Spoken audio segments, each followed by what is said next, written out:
Fanecdotes is back. It's your boy Dame. Subscribe to Dame's World.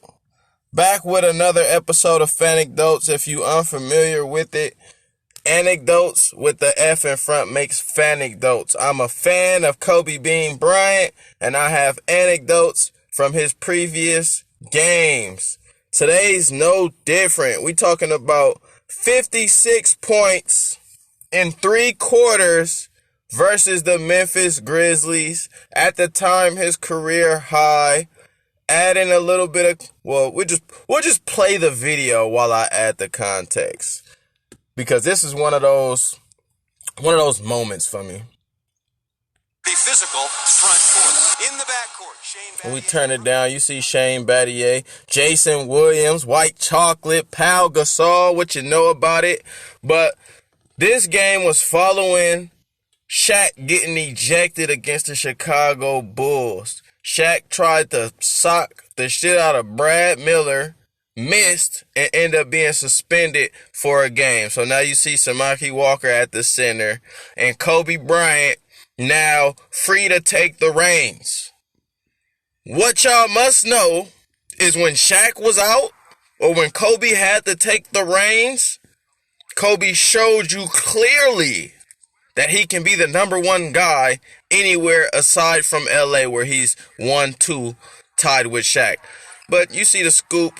This game was special to me because it exemplifies the young Kobe.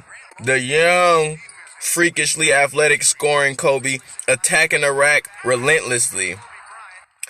It's a reason why there's 2 variations of Kobe. You have that post-perimeter Kobe later on in this year. I call it the fade Kobe. Then you have the fro Kobe, relentlessly attacking the rim, aggressive, getting to the bucket. This Kobe, highlight-wise, is preferred. And if you notice, people say that Wade's game was like young Kobe's because it was relentlessly attacking just like this. If you pay attention, I think Kobe was the first flash, in my opinion. Just easily getting to the rack, not shooting threes, mid-range game. Just excellent.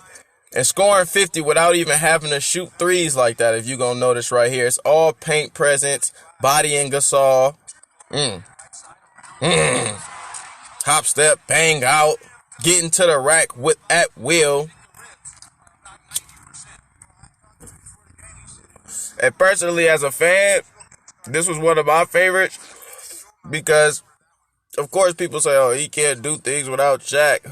But when you got to watch these games and see for yourself what he does without Shaq, you be like, ooh, what would happen if Shaq wasn't there? What Kobe would we see? Because look at that. Relentless. It's obvious to know, if you're a logical person, that Kobe's going to win more with Shaq, but his game as an individual will be marginalized. A lot of people like to deem Kobe as selfish, but Kobe had to sit back and defer to Shaq often. Kobe had to sit back and not be a 30-point per game scorer consistently. Ooh, backdoor, missed him. And when Shaq was out, Kobe just had to show people who didn't know that he can do this shit. Blowing by Shane Battier for the dunk, giving you that Mamba scout early before he was even the Mamba. But as you can see, this is going to be inside work dominant, spin off to the rack, dunk on Gasol. You talk about just going and going and going and going. Energizer Bryant is what they should have called him. Oh, this should be a... Okay, Madsen miss. Kobe on the tip. Big boy. Kobe is a 2 guard, but physically and mind state wise, he plays like a big. So when he wants to dominate the paint, like he's doing right now, he'll dominate the paint. Hezzy. Battier on the chart. Battier had his fair share of Kobe Bean. He had Fro Kobe, 56 Kobe, 62 Kobe, hand and face, Rocket. Battier had Kobe. throw off the backboard, layup. He had all types of Kobe's he had to deal with. So let's shout out to Shane Battier for having to endure that type of madness. But as you can see, probably, pull up midi. Aside from attacking the basket relentlessly, Kobe's mid-range was on point. You talk about monitoring your game after Jordan, that's going to cover the mid-range. And to all the kids out there watching who want to play this game, I know you're now being coerced to think that mid-range is the worst shot to take, but I will challenge you to name a superstar, aside from like Shaq or Giannis, who doesn't have a mid-range. Any superstar you gravitated to or any superstar you seen made it a point to have a decent mid-range. Why? Because when shit cracks down, when shit gets thick, the three-pointer is going to be more contested, so it's going to be tougher, and the drive to the back, the paint is going to collapse. That mid-range is often the shot you're left with in crunch time situations, in go-to situations. So this is why you see Michael Jordan, Paul Pierce, Dwayne Wade, Kobe Bryant, Kevin Durant, Kyrie Irving end up being clutch in these situations because they have a go-to mid-range. Let me bring that back. Another thing with Kobe that I always liked, flair. He always had flair, a style.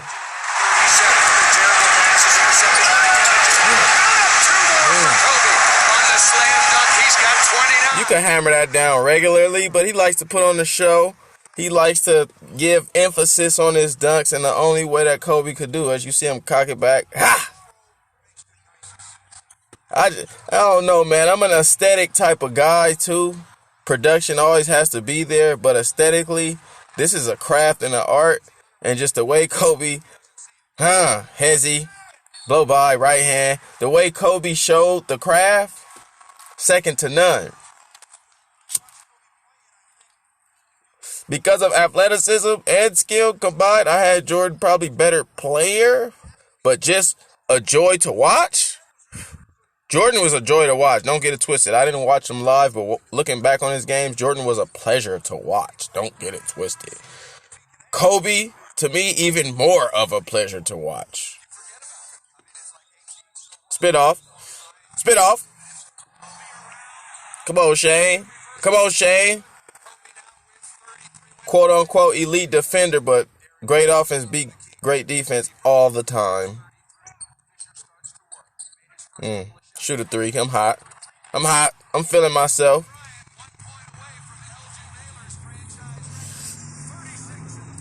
Spit off again. Same move, Shane. Same move, different shoulder. Kobe had both shoulders of every move. Y'all niggas is crazy. To have your left-right shoulder on every move, fade away, spin off, up and under. You got both shoulder right there. Spin off to the alley-oop. He did that on the last end. Just the skill is at a heightened level. This is 22, 23-year-old Kobe, I want to say. And 23-year-old Kobe is probably more skilled than your favorite basketball player is in his prime. Rocket up. Hold on, we got to pause that. Rocket to 34. The media like to profess beef, friction between the two. Now, I'm not saying they didn't have arguments. That's logical to assume. And plus, these are two alpha males. When you have two alpha males together, they're going to bump heads and have arguments and collide. But this, to me, exemplified a lot, and it made me smile when watching it. It's like, oh, shit, Kobe do rock with the Diesel. They do got a bond, you know what I'm saying? Argumentation or not. So I just like seeing that on this Fanecdotes, remembering that vividly and smiling like, okay, this is a duo, my nigga. Let's get it.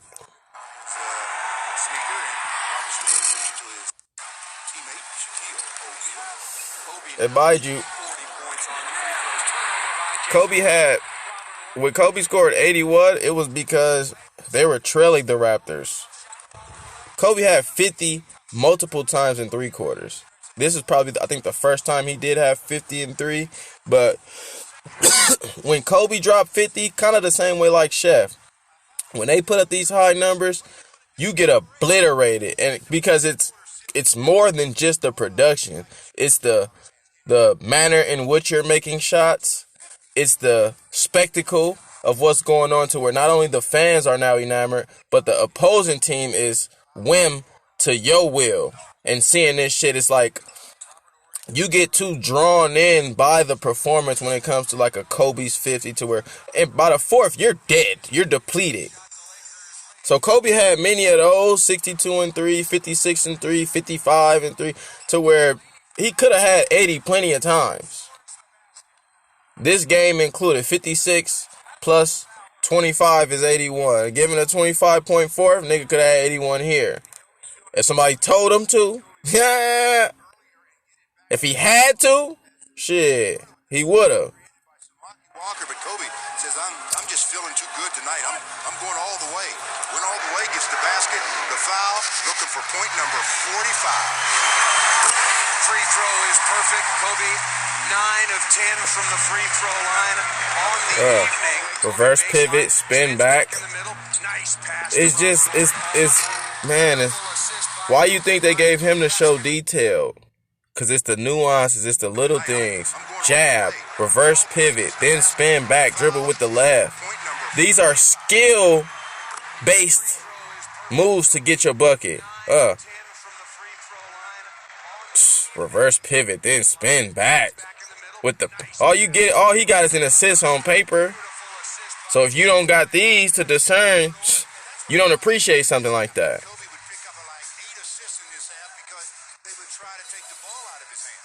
Kobe Bryant works his way into the front court. Grant Long started on him. That didn't last for very long. Now Battier's got him. Kobe around the screen. Guarded by Battier. One-on-one. Horry cuts through. Kobe isolated. Kobe comes up. Fouled on the jump shot. Battier comes out. Fouls Kobe. I bet it was after this game, Battier was like, you know what? I'm about to put my hand in that nigga fucking face.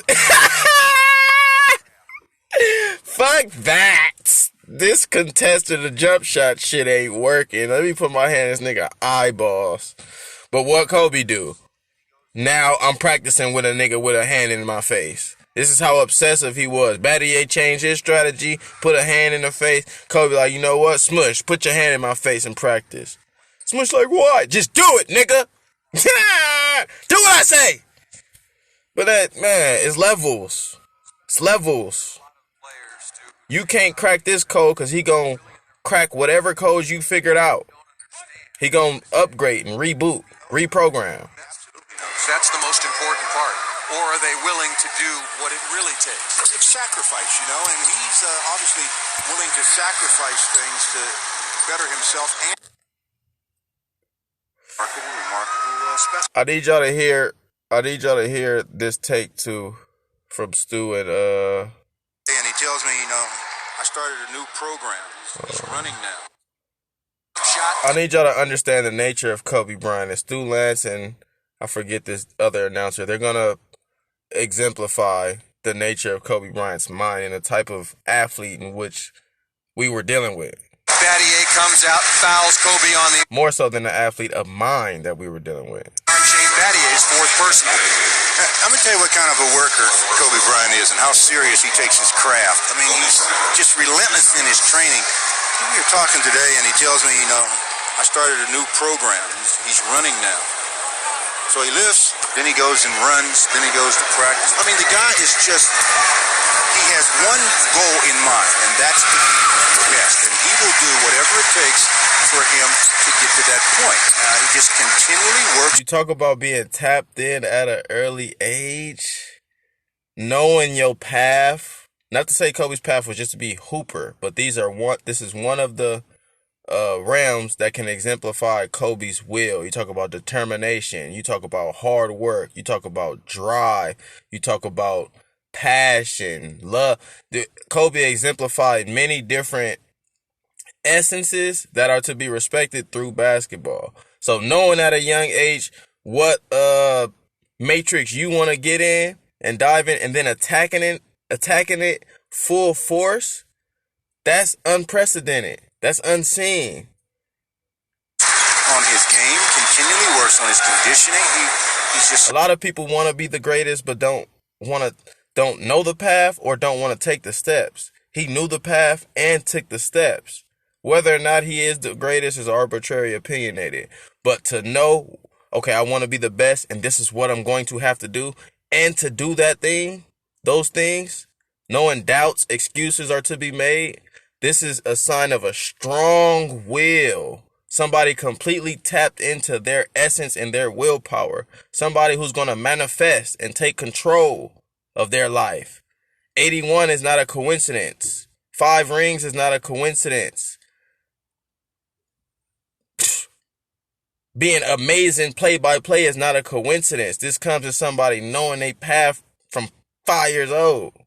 Remarkable specimen. There are a lot of players, Stu, who dream about being the best, who really in their hearts want to be the best, but don't understand what it takes. Yeah. He knows what it takes. Yeah, he absolutely knows. That's the most important part. Or are they willing to do what it really takes? It's sacrifice, and he's obviously willing to sacrifice things to better himself and his team. Kobe Bryant, 11 for 12 from the free throw line, now with 47. You're wondering about his career high of his last year.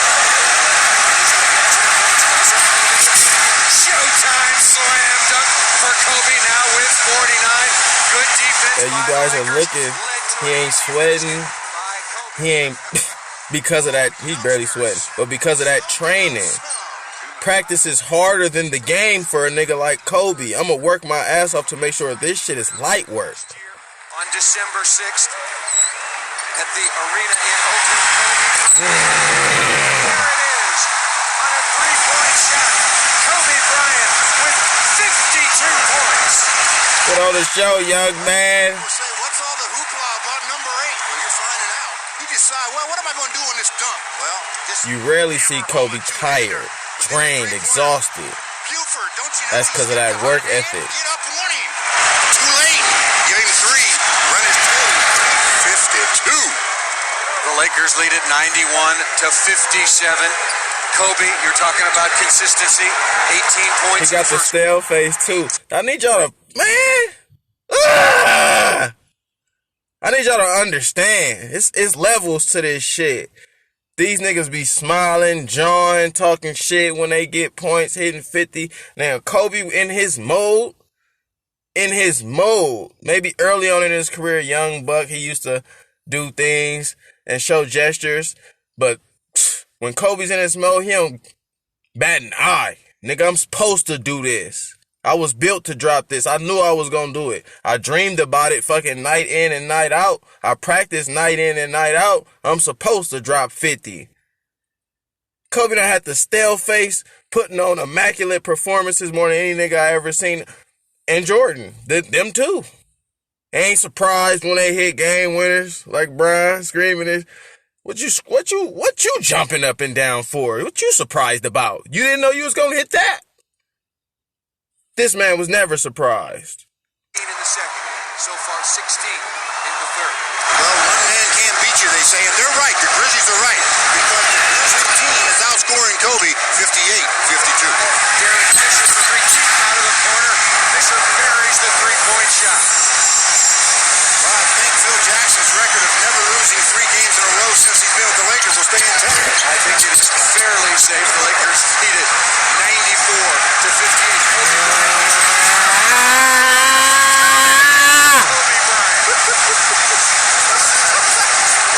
Encore. This is like a playground game for Kobe. He is just absolutely torching everybody. You feel me? It's levels, bruh. I score every way. Now I'm playing with you niggas. There's no defenders out here. I'm just trying different things as I get the ball in my hand. Robert Horry deep on the left side. Kobe gave it up. Kobe into the lane, pulls up. Nigga! Look, man. Bring it back. Bring it back. Because y'all niggas don't pay attention to shit. Y'all just look at box score. I'm tired of you niggas. I swear to God. Look at this double team. Grizzlies' intent is we're not going to let him get the ball. And we definitely not letting this motherfucker score. He putting on a show. He embarrassing us. You got to think. Perspective, it's about angles. Don't just look from Kobe's angle. Don't just look from Dame's angle. Don't just look from your angle. Try to look from every angle possible. Think about the Grizzlies. They're being embarrassed right now. So they like, double this nigga. Out the gate. Watch what he do to the double. Out the gate before he get the ball. And then when he get the ball, he don't even see no double. He don't even see no double. This man's mind was on another level. This is like a playground game for Kobe. Watch. He is just absolutely... Let me turn it down so I can break it down. He gonna split the double out the gate at half court. They trying to deny him the ball. Then he gets in post position.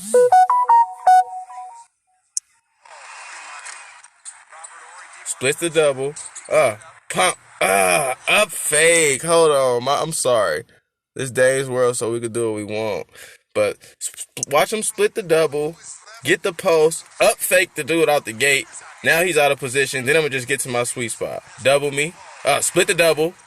I'm open. Up fake. Power in the air. Got to my sweet spot. Bucket! Come on, man.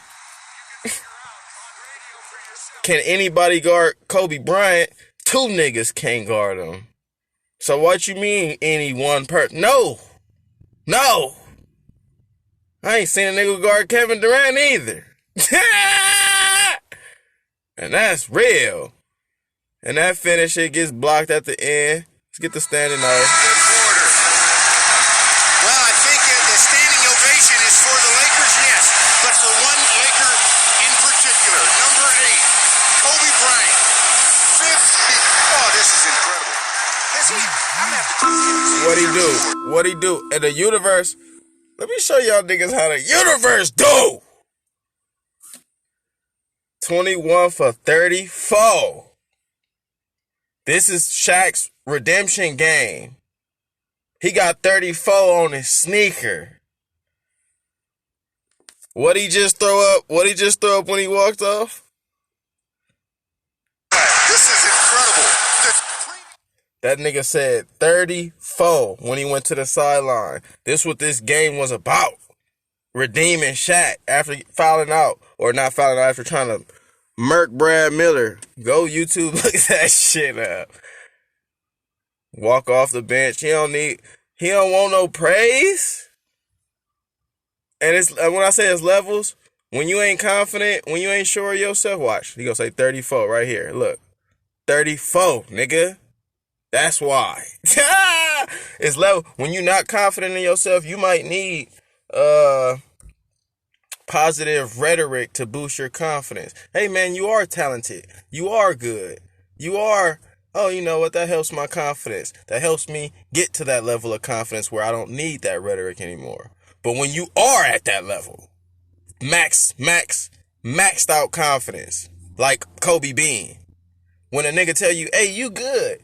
A nigga, like, you know what he say? I know. That's so when I say it's levels, you talk about full confidence in self. Kobe Bryant exemplified all that shit.